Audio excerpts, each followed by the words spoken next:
Came in August.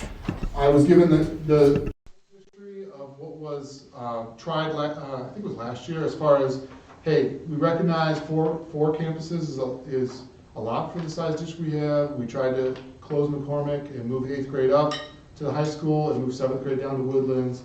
And it got the brakes pumped on that and said, wait, we need to do a little more research. And so I came in with some of that discussion having already started. But ultimately, as it says here, in 2021, the Ohio Facilities Construction Commission, which is out of ODE, completed an assessment of all of our campuses. And they do this for districts all across Ohio. So that is their bread and butter. That is the business that they do. They have architects, engineers, specialists who do that analysis. And out of that, not really a surprise, was that they recommended a single campus facility. And that's based on our current enrollment, our projected enrollment. Other districts are size as far as student enrollment are moving towards that single campus for lean and efficient operations. So it's really about operational cost savings for that single campus. And then the other big nugget of that assessment that came out of that was the cost of renovating. So the cost of renovating, they said, would justify new construction. So they have this big equation matrix that they do, and they say, hey, if you're going to spend this much to renovate everything so that building can last you 30 to 50 years, you might as well spend a little bit more and just get a brand new facility that can be state-of-the-art spaces and dynamic learning opportunities, not just what you've been living in for the life of the current buildings. And then another key fact here is that our enrollment is currently under 1,200 students, so it's listed there, which if you go back to 2009, 2010, our enrollment was just over 1,500, so that's a 23.7% decrease over time, and that's been an incremental. So we didn't have like a Ford factory closed and all these families move out, and we went from one number down to another. A little bit over time, our upper grades have more students than our lower grades, and so as they graduate and move on, and the new ones come in, our number just slowly decreases. And over time, through attrition, the district has made adjustments. So we have less staff today than we did in 2009, 2010. So we've been making staffing adjustments based on that ADM, based on that student enrollment. So that's all just things to factor. So ultimately, we have to find a long-term solution. And that long-term solution, the next 30 to 50 years, what's Huron Schools facilities going to look like? That's going to take community support and then voter confirmation. So that is not what we're doing here tonight. Tonight, we're here just to talk about a short-term, temporary solution, because that long-term solution, that's going to take stakeholder input, and then it's going to take some design concepting to figure out a dollar amount, and then go to the voters to pass that bond issue, and then final drafting of plans, and then construction. That's a multi-year process. So from when you start those conversations to when you actually move into that building, it could be 4 to 6 years. So what we're looking to do is we're looking to consolidate the district from 4 buildings down to 3 in order to help save immediately on some of those operational costs. So having to run the utilities for 4 buildings, having to do snow removal, and all those expenses, having multiple buildings that we're driving school buses to, all those expenses we're trying to reduce down, and ultimately because we're heading in a direction of less buildings than 4. So while OFCC recommends a single campus, is that right for Huron? Is that right for the district? Is that right for the community? I don't know that answer yet. It could be. Also, it could be 2 campuses. And it could be not just, it could be not a new building, but a significant renovation of existing buildings, maybe an addition, something that gets us down to 2. But again, that will be the work, like the next step. So what's being considered? Again, when I was learning about the work that had happened last year, almost like that, people were like, you cannot put 8th graders in high school. And I'm like, well, tell me more. So maturity of the 8th graders, experience of the high school. I'm saying like staff are saying that, parents were saying that, kids were saying that. And as I look at the footprint of the high school, I see why. There's basically one large academic hallway, 2 stories, and then you turn to the main offices, cafeteria, and then the athletic area, and the arts are bookends, choir and whatnot. So there's no real place to kind of sequester those 8th graders into an area, right? So that is not one of the options being considered. What we are considering is having Shawnee continue to be a preschool now through 3rd grade, continue with the board office. Woodlands goes 4th through 8th grade, and then the high school remains 9 through 12, which means McCormick would close. The other option that's being considered is that preschool through 5th grade would move to Woodlands, return to Woodlands. 6th through 8th grade would be at McCormick. 9th through 12th, and the board office would be at the high school, which means Shawnee would close. So those are really the two viable short-term configurations that we're considering in this process. So as the process goes, stakeholders were engaged, internal stakeholders. Started with the admin team, is it feasible to have these grades in these buildings? Then we worked to union leadership. So union leadership, tell us your perspective, tell us your opinions, give us the good and the bad of these two ideas. And so the union leadership representing their staff gave us that. And then we also connected with some key stakeholders. So I talked specifically to the maintenance guys. Hey guys, if Shawnee were to close or McCormick were to close, which one would you, from your maintenance perspective, want to close? And they surprisingly hemmed and hawed for a long time, and then they finally landed at, they would prefer McCormick close. So that was an interesting, they weren't immediate, but they landed at that, and that's good. I talked with those in the performing arts, so band, choir, theatrics. What is the impact if we don't have the McCormick Theater anymore? Tell me more about Fireland Stage. And I talked with Firelands about the opportunity. And, the feedback, I think it's in here, but the feedback was, they have a nice stage, they have a nice setup, it's significantly smaller than current, and so it'd be difficult to have a full band performance there, a full choir performance, and the drama performances that we do, they'd have to be significantly scaled down. So could that be a short-term temporary? It could, right? But that can't be the long-term solution. So I got those inputs from various people, and then we're doing this morning and today, sharing the information, getting perspective and input from you guys as well, because ultimately, this December, at the regular meeting on December 20th, I will make a recommendation to the board as far as one of these options, and the board will either approve it, and we'll start moving in that direction, or they'll say, nope, we don't like that plan, we're going to deny it, and we would start next year, if they denied it, we would start next year remaining as we are now with 4 campuses. If they approve it, then everyone goes and enjoys winter break, and when we come back in January, the staff will get a lot of work to do. And staff will be engaged in that as far as master schedule, the actual logistics of the move, and those types of things. So I also, Julie and I met with the 1st grade team, and they wanted to know more information, and then they started sharing, because some of them have been here long enough that they were part of the move from Woodlands to Shawnee. And I was like, yeah, I'm gonna get, if it's you guys moving, I'm gonna get you guys the boxes, May, and that way you can, start putting it away a couple weeks before the end of school. And they were like, no, we need them today. I'm like, today? Like, yeah, when we take down the winter, Christmas themed decorations, they're going in a box, and they're gonna go store it until they can move. I said, all right, that's good for me to know. And then they shared some logistics of 1st grade should be the green stickers, and we're all green, so you have a box and it's got a green label, and it's a 1st grade. So that was good stuff from their experience, having previously done it to now. So then other factors for the decision, they're listed there in the box in the grid. On the back side are some frequently asked questions that I've already received.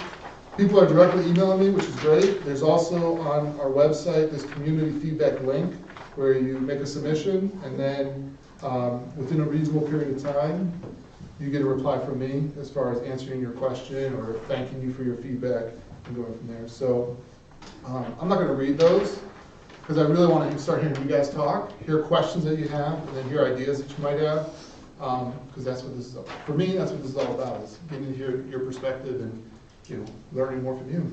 So, who wants to start with the first question? If there's none, that's okay too.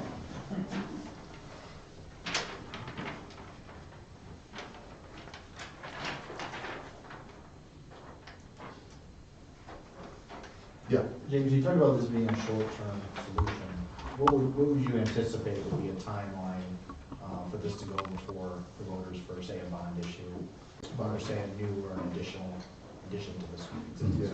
So this consolidation, because there's not going to be significant capital improvements, we have the funds available to make this consolidation. So for this, we won't need voter approval, but for this, the big move, or the big project, the big idea of like 30 to 50 year plan, that will. And so we would get this done, and then in next fall, we'd start that community engagement process, staff engagement.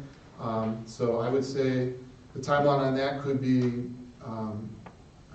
an aggressive one would be May of '24. We could potentially be going to voters, asking for bond money, and then less aggressive would be after that, but yeah, so, yeah. Okay. Come on in, you're welcome. I am on. Okay. Coming back, I'll be in. All right, you're good. Thank you. Yeah. What other questions we got? Yes? So what is the cost to maintain a building like McCormick? Yeah, great. I have my treasurer here. We just did this study. Yeah, okay. And we compared Shawnee versus McCormick, and it came almost to the dollar. They're within $3,000 a year different. And the way we did the study, because our predecessors did their study based on how many staff could be reduced.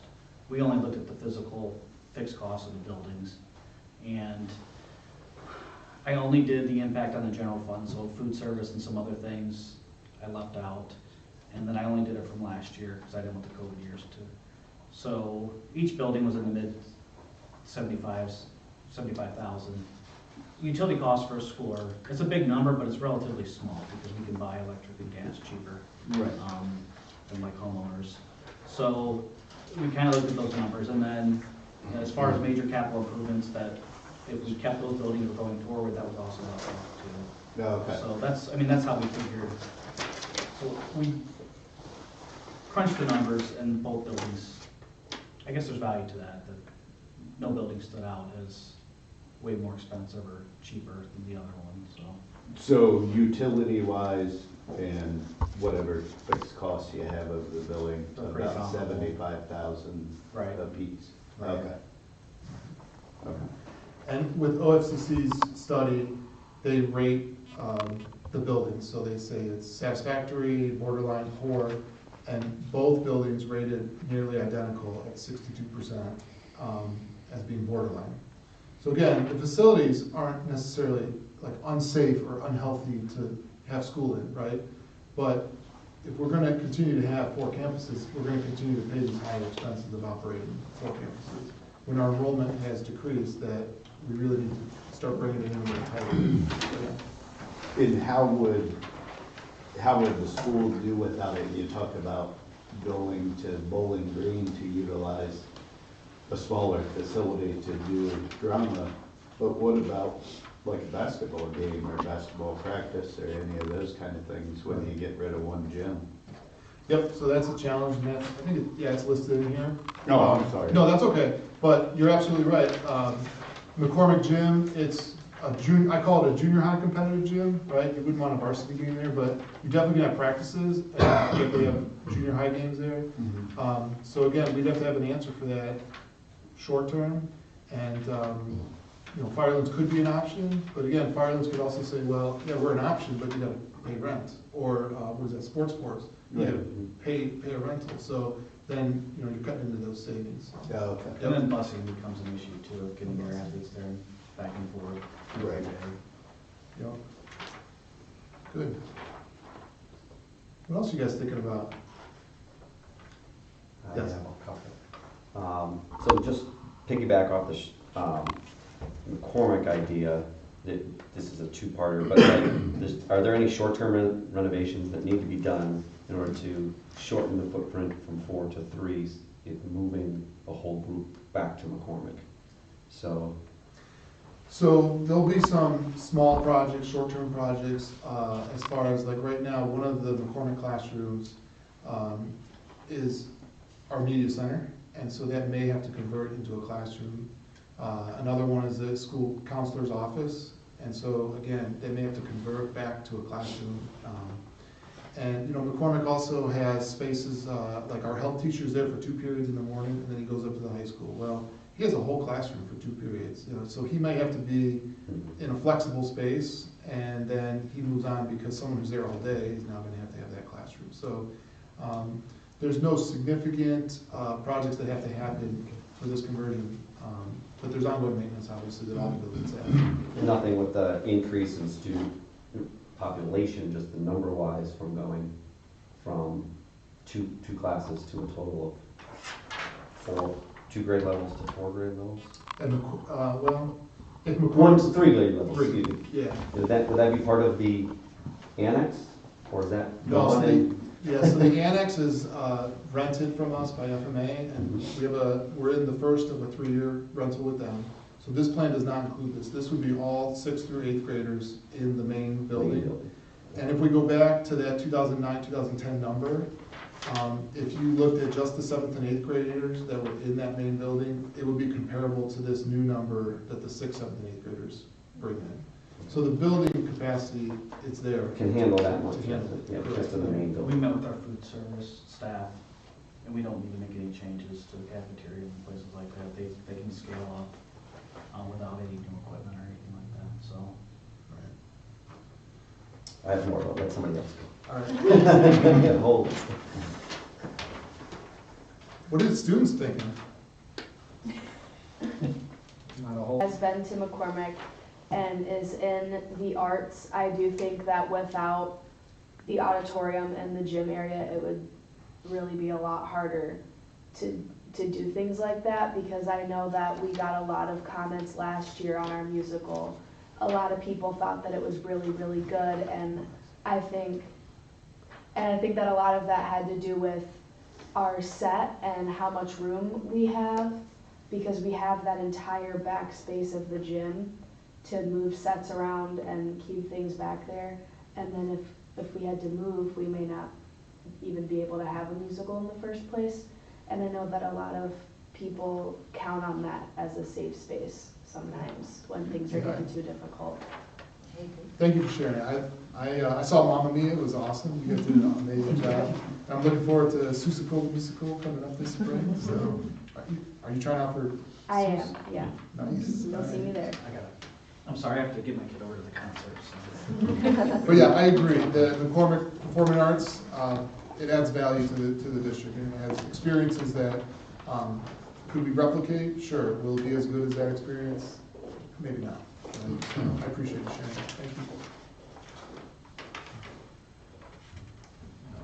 Yeah. I just want to know, concerning McCormick, if it was gotten rid of, what would we do for, like, say, the soccer program, because that's where we have our practice field at? Yeah, good. So that's the other one is, the soccer field is there and the locker rooms are there too. So, right, we have to have an answer for that. And I don't have an answer today for that. So, yeah. Is McCormick a historical building? It is, yeah. So So what it's, would be, like, if we decided to keep Shawnee, what would the kind of the plan be for all of that? yeah, so it's a historical building. So there are extra, red tape layers that you'd have to go through if you were looking to, you know, take it offline and level it. But yeah, and Shawnee's not a historical building, so there's not that. Yeah. It's a Monday, we're all tired, right? Yeah, go All right. ahead. So, combine the schools, your instructional leadership, the retention from 4 administrators plus or minus across the board. You move to, is the goal to move to 3 to run those specifics, or is it to keep your full instructional leadership for support for teachers and or students? Yeah, so again, we're basing this consolidation on fixed cost savings. And so I've said, you know, we're not looking at personnel savings, we're not looking at personnel costs. So it's going to be an opportunity for us to realign leadership with what the district needs and what the strengths of the individuals are. So we have had, last year we had an assistant principal resign and leave. We did replace him. And then we also had a director of operations. She resigned and left. And right now we've pieced out those responsibilities. I laugh because Paul and I have the, bidding and working with vendors and all that. I mean, we have a great maintenance and custodial staff, but they need somebody to help Yeah, clean them that's, all. that's a lot of work. So there are opportunities that it has already shrunk, and so we will look at reassigning Okay. admin in line with that. Good. Yep. Yep. Good question.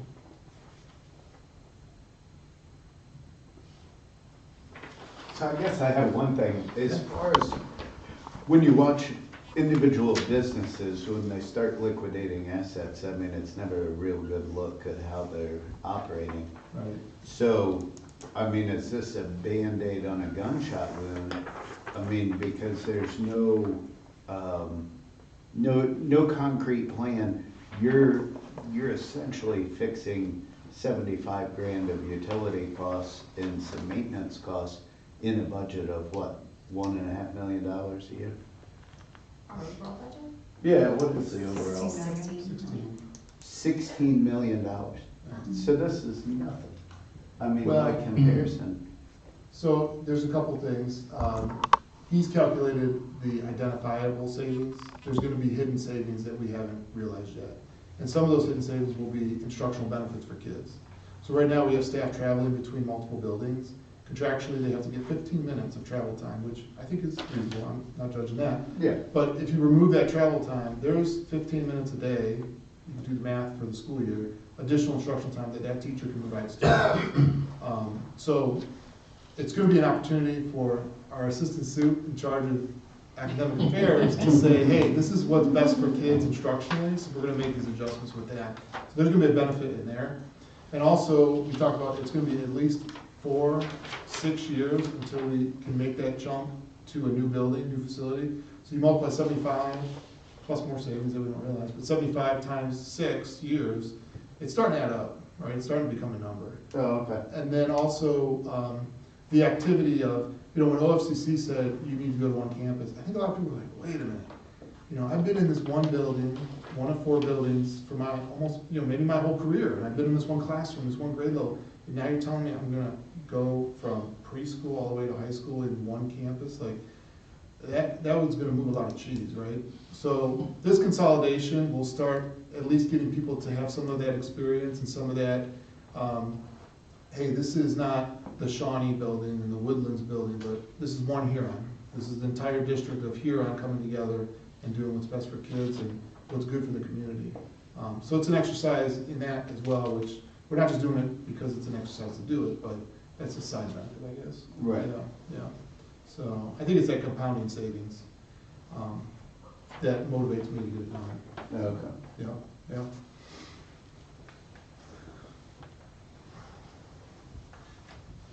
There's 2 more students.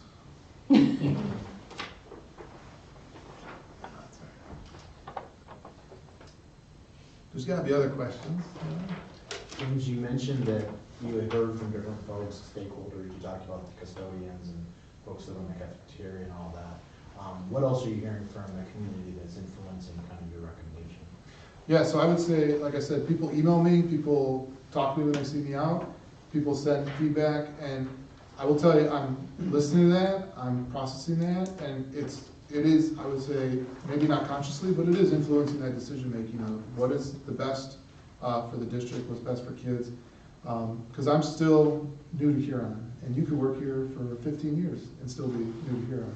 So I'm listening to people that have been here, they know the district, and they know the community. And a lot of people are saying, hey, this is long overdue. Like, we are a smaller district than we were previous, and we need to adjust to that. And the enrollment study that OFCC did as part of that survey shows that our enrollment is basically going to flatline. It'll ebb and flow a little bit year to year, but it's not projecting any significant drop or significant increase in the next 10 years. And while people will nitpick those enrollment studies, holistically speaking, they're usually pretty accurate as far as you're either status quo or you're increasing or you're decreasing, and we look like we're status quo. So that initial dip, I think, has happened. But, yeah. It's good. More. Good. So, like, because of this consolidation, do you foresee any levy effect with the voter expectations? I mean, should it help increase our success of passing those future levies? I would hope it increases that success. I would also say that Huron's been fortunate this last 2 years with ESSER money, extra federal dollars that weren't anticipated. So that has helped us kind of stretch that ask a little bit further out. I know Mr. DeMarco, he's continually crunching the numbers and revisiting the numbers. So right now, our forecast for this year shows a positive ending balance, and then next year, currently next year, it looks like a negative, a deficit spending, not a negative cash balance. So for me, part of that is, you know, if we get some of these savings, it might help stretch that a little longer, so when we come back to the voters, they know that we've done everything we can to reduce those operating costs. We are as lean as we can be in the given facilities that we have, and so that the ask is real. Yeah. So. Very good.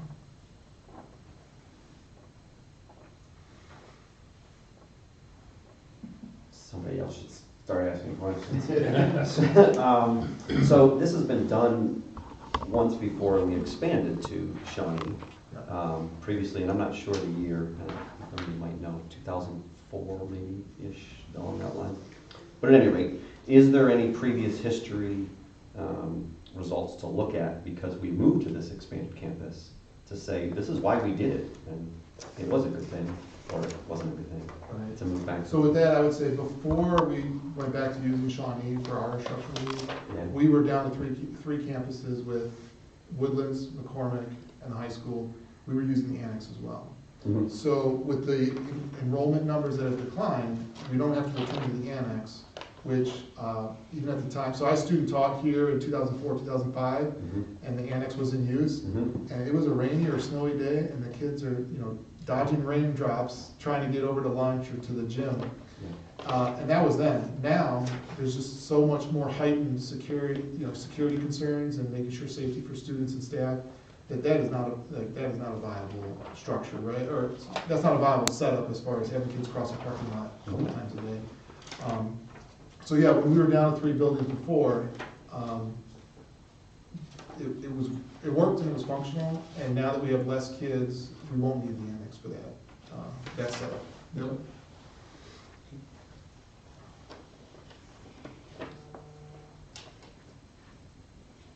Anything else? You guys are like, the morning crowd was a little bit tougher. I do have a concern about this emotional piece. You know, nobody likes change. Yeah. Well, not, most people don't like change.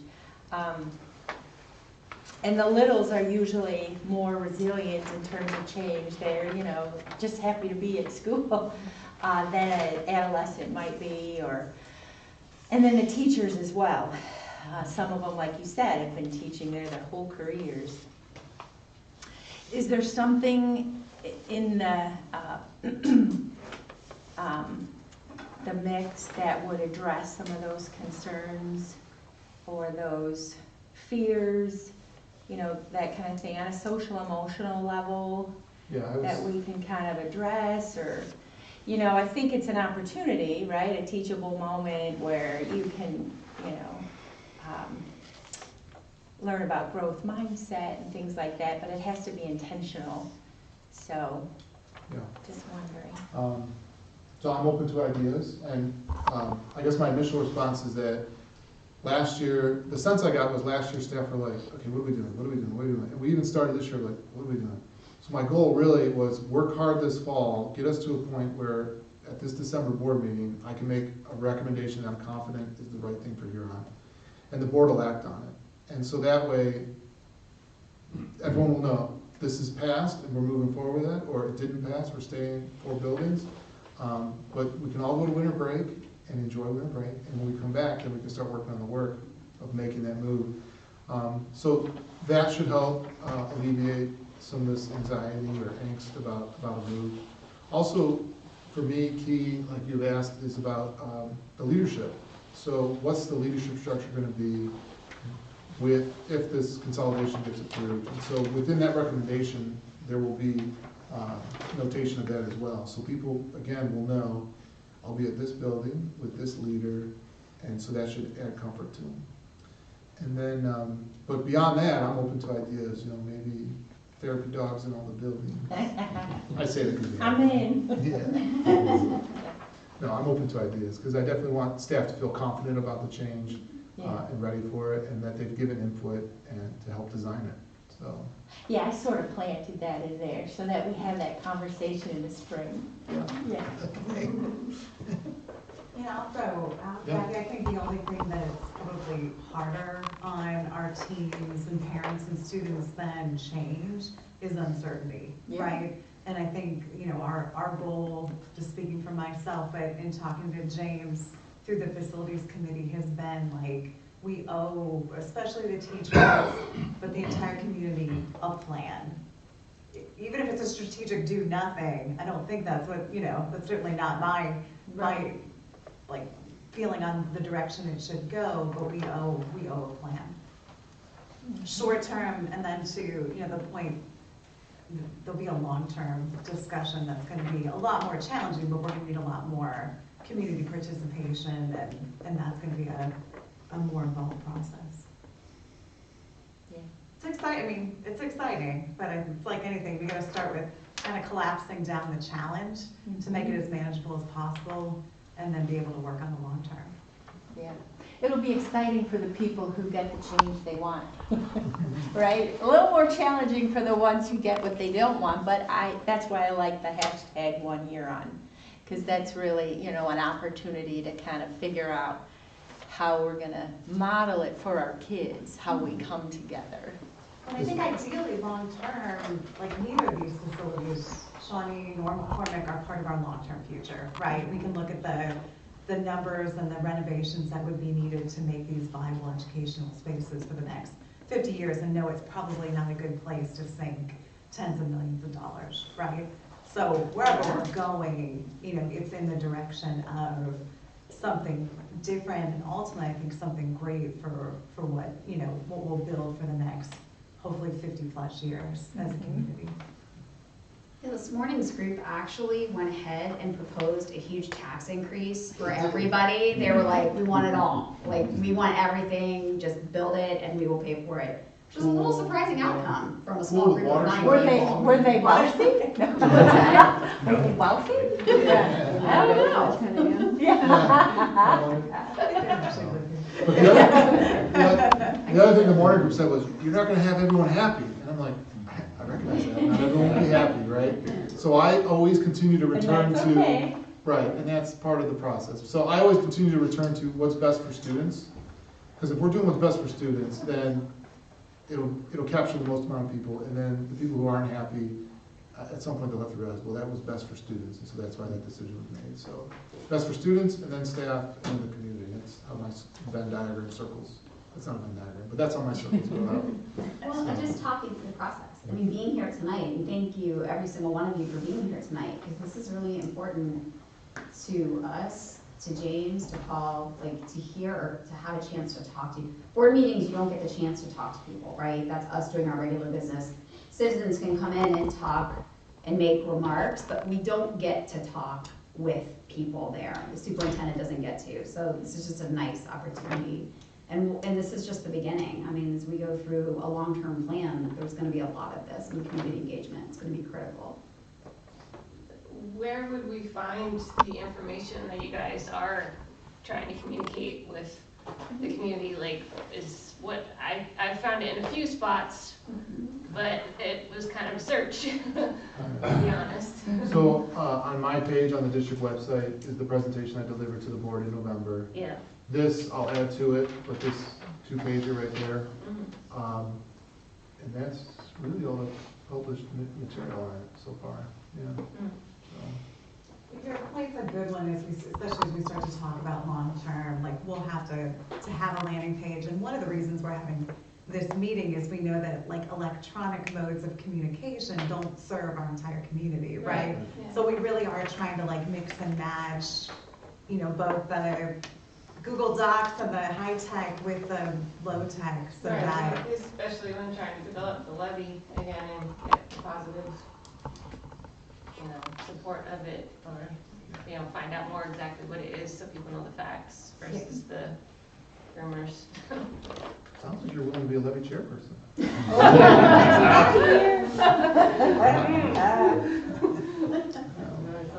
Can you go back to, I know you had mentioned something like to the curriculum standpoint, that we would have teachers kind of traveling to two different schools. I think we have that right now, maybe in an art teacher and in a gym. But can you go in a little bit more detail of how consolidating to 3 schools would help that?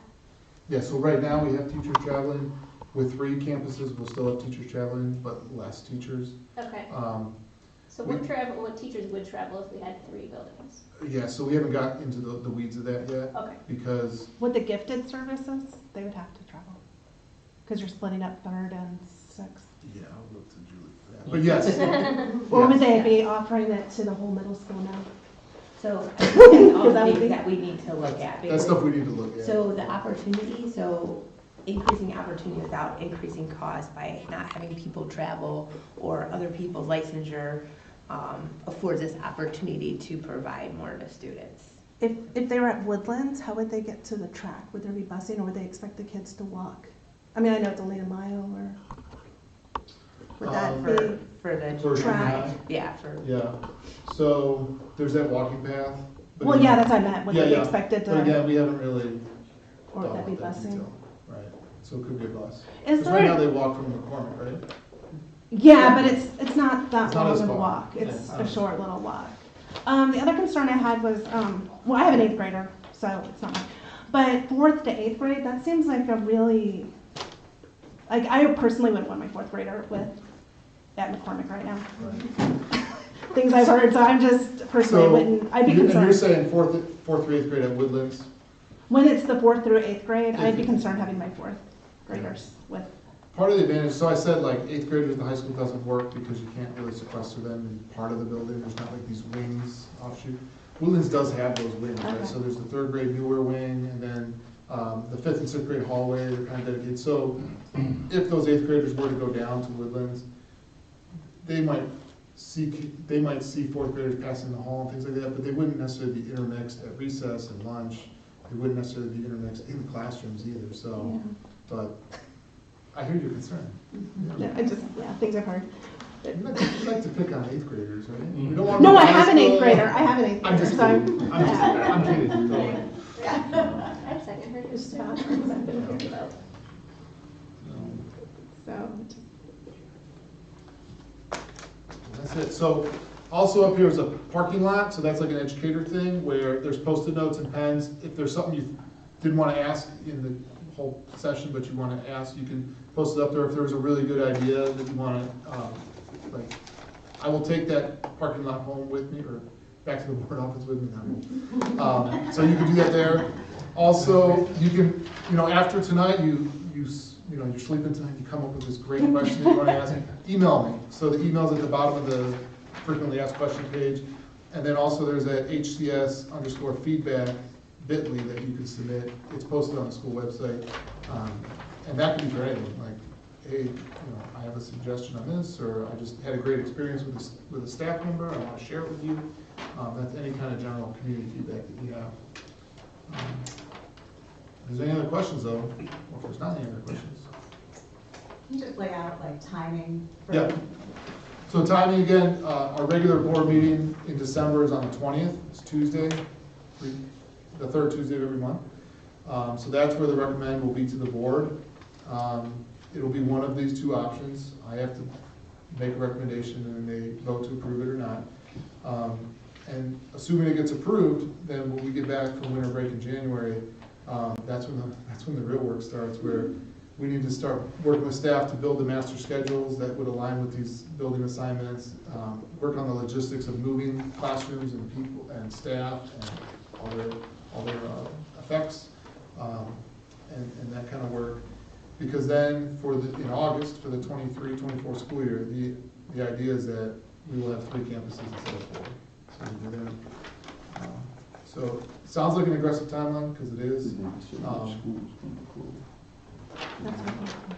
I missed, which school are you talking about? Cole? It hasn't There's two been different decided yet, ones. there's two options, There's yeah. the two options here.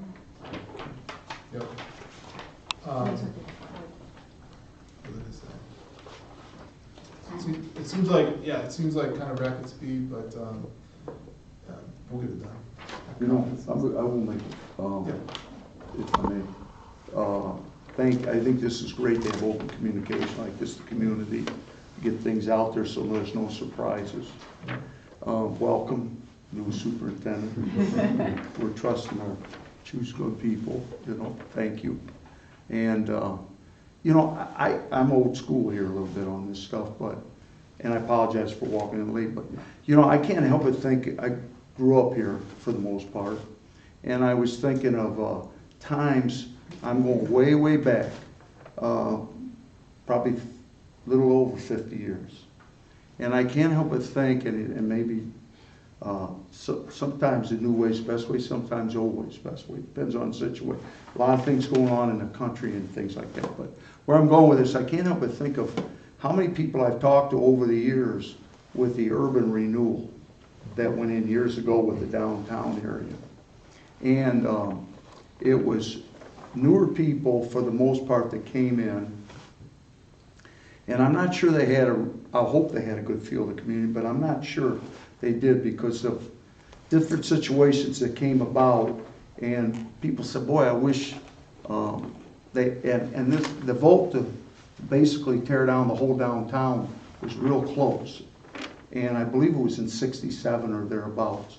And quite frankly, I don't think as many citizens really paid attention as they should have on those situations, and therefore, I don't know how many people over the years have talked and said, boy, I wish we'd have had our downtown and not voted that in, and blah, blah, blah, or not let it get voted out, basically, that kind of thing. So I don't know where everything is, and I'm sure you guys are conscious of all those things, but, and sometimes when you bring a new person in, that's, I guess you did teach here a year though, and doesn't have a real feel for the community, trying to get a feel for the community, doesn't live here, you know what I mean, have where people have lived here, and some have just come in, but some have lived here for years, basically have lived most of their life here, raised their kids here, invested and paid taxes and so forth, and that kind of stuff.